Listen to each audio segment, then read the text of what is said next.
दोस्तों, कभी कभी ज्यादा शांति करना जो है ना, वो भी इंसान को मार जाता है। ज्यादा समझदार होना और उसके बाद बार बार जब आप राजा बाबू बनने के चक्कर में होते हैं तो और मुसीबत है साहब। यही मोदी जी थे जो बालाकोट स्ट्राइक के अंदर क्या कहते थे, बादलों के पीछे से प्लेन जाएगा तो रडार पकड़ नहीं पाएगा, यही मौका है। मुझे लगता है आर्मी के सारे अफसर जो वहां पर कमांडर बैठे हुए थे, हमारे जनरल्स बैठे थे, हंस रहे होंगे कि ये बुद्धि है हमारे प्रधानमंत्री की, जिसे यही नहीं पता कि विज्ञान किसे कहते हैं, साइंस किसे कहते हैं, और क्या बादलों के पीछे रडार कम करता है नहीं करता। और हो सकता है अपनी प्राइवेट मीटिंग में हंसकर मजाक भी बनाते होंगे कि कैसा आदमी है यार, जिसे जरा ज्ञान नहीं है और हिंदुस्तान का प्रधानमंत्री बना हुआ है। अब फिर से वही हुआ। अब असलियत निकल कर सामने आ गई। कैप्टन शिव कुमार ने निकाल कर सामने कर दिया कि हमारे बहुत सारे विमान गिरे और पॉलिटिकल इंटरफेरेंस के कारण गिरे, क्योंकि पहले कहा गया कि आर्मी को पूरी आजादी है, एयरफोर्स को पूरी आजादी है कि टाइम और डेट वो फिक्स करेंगे, लक्ष्य भी वो फिक्स करेंगे, हमने पूरी आजादी दे दी। लेकिन पीछे से हाथ बांध दिए उनके।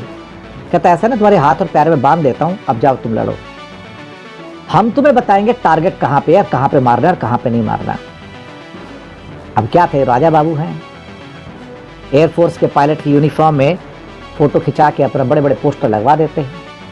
तो इनको ये लग गया कि भैया ये एयरफोर्स के चीफ एपी सिंह बन गए हैं और इनको सब कुछ आता है, ये एयरफोर्स वालों को बताएंगे कि क्या करना है क्या नहीं करना है। बेचारे एयरफोर्स वाले मरता क्या ना करता, उसके कहने पे चल पड़े मोदी जी के, और 5-6 प्लेन गवा दिए।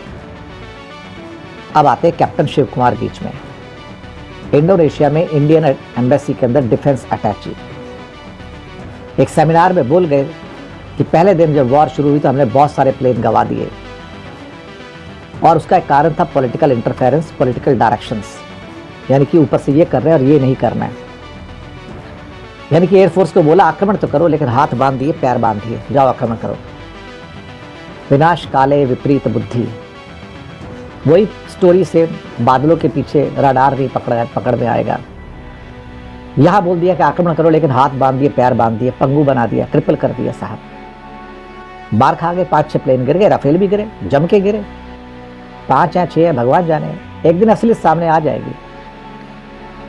लेकिन उस टाइम एयरफोर्स वालों को गुस्सा तो बहुत आया होगा साहब, और पता नहीं अंदर अपनी प्राइवेट मीटिंग में उन्होंने क्या क्या भड़ास निकाली होगी कि जिस आदमी को समझ रही एयरफोर्स की वो हमें डायरेक्शन देता है कि किसको सेट करना है, किसको रिसेट करना है, तो मरोगे नहीं तो और क्या करोगे। तो मोदी की जो पॉलिटिकल डायरेक्शन थी, it become a suicidal for the air force pilots actually, और हमने प्लेन पे प्लेन गवा दिया अपने। अब वो शिव कुमार जो कैप्टन साहब हैं बोल बैठे साहब कि जो प्लेन गिरे हमारे, वो पॉलिटिकल इंटरफेरेंस और पॉलिटिकल डायरेक्शन कारण करे कि तुम लोग को क्या करना है, कहां अटैक करना है, कहां नहीं करना है। सीधा अटैक मोदी पर था। बड़ी साफ सीधी बात है साहब, यहाँ पे डायरेक्शन देने वाला कौन है, मोदी और कौन। एक और उदाहरण वो रडार वाला देखिए उदाहरण। मोदी जी अपना एयरफोर्स पायलट की यूनिफॉर्म में फोटो खिंचवा के समझ बैठे कि मैं एयरफोर्स का चीफ बन गया और मुझे सब कुछ पता है वॉर कैसे की जाती है। पैनी वाइज पाउंड फुलिश, यही कहा जा सकता है ना, पैनी वाइज पाउंड फुलिश। लेकिन बाद में एयरफोर्स वालों ने और आर्मी ने भरोसा किया कि भैया इसकी बात पे मत चलो, मर जाएंगे हम लोग, बर्बाद हो जाएंगे।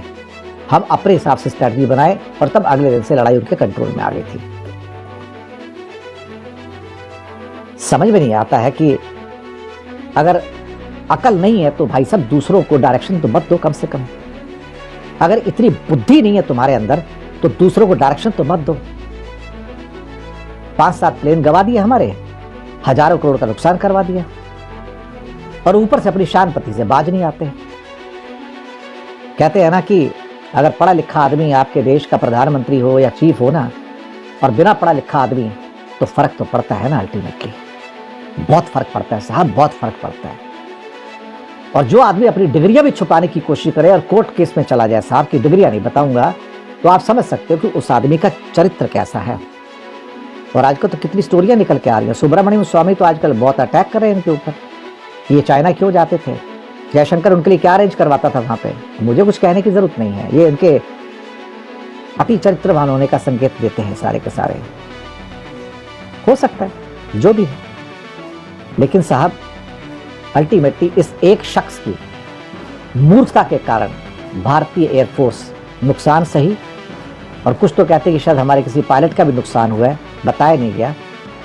लेकिन हो सकता है कि सब बच भी गए हों, लेकिन जो नुकसान हमने सहे हैं वो इसी वजह से सहे कि हमारी लीडरशिप मूर्खता की पराकाष्ठा पर पहुंच गई और हमारी आर्म फोर्सेस को डायरेक्शन देने लगी कि तुम्हें क्या करना है। उनकी बुद्धि का अंदाजा सिर्फ इसी बात से लगा सकते हो कि रडार के पीछे से प्लेन जाएगा तो पकड़ा नहीं जाएगा, रडार पकड़ नहीं पाएगा। आप समझ सकते हो कि इंसान की बुद्धि कितनी है। मैंने कहा बदनसीबी है इस देश की कि इस देश के वोटर ऐसे व्यक्ति को देश का प्रधानमंत्री बना देते हैं जिसकी डिग्रियों का नहीं पता, जिसकी बुद्धि का नहीं पता, जिसकी बाकी चीज़ों का जो होता है ना योग्यता है उसका नहीं पता।